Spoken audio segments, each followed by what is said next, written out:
Hey there, this is Pete, and welcome back to Nopa Inglés of Pete. In today's video, we're going to learn how we say vegetables in English.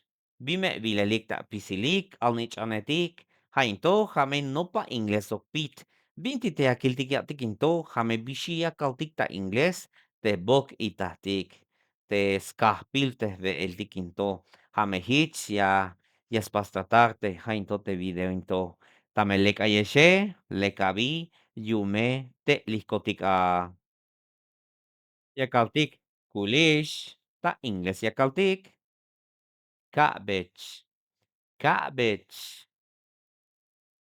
Tomate, yakaltik ta Inglés, sayote o vegetable pear, vegetable pear.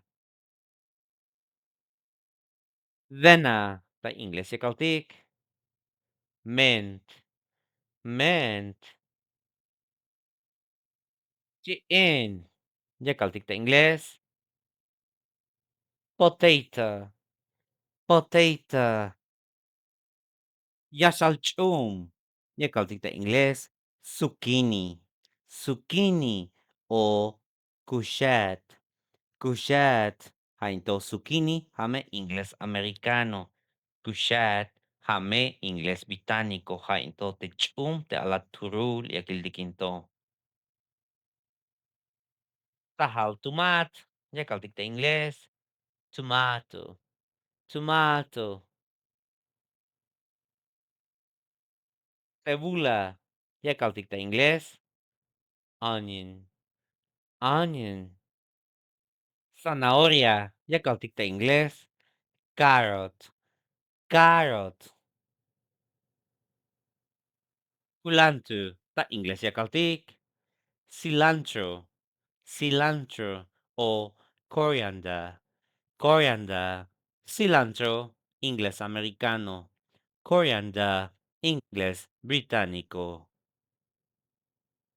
Ashush, garlic, garlic. Então, hameicha kaltita inglés te boquita, te scaspiltes de el tiquinto. No pekme, lime aquí quitaba este video, para que hicha ya no pileca. Hainto, biti te acabashinto. Pasa que me va a suscribir, akbek me like te video, para que hichias giltes me dictatic te banti al kalalas kote, koptik hate bitok te video tiquinto. Buko la vali, sahtek me, tava te tunelik te batika no pe te ya tik pa hel chabe oche te vayeshe. Cheers, guys. See you next time.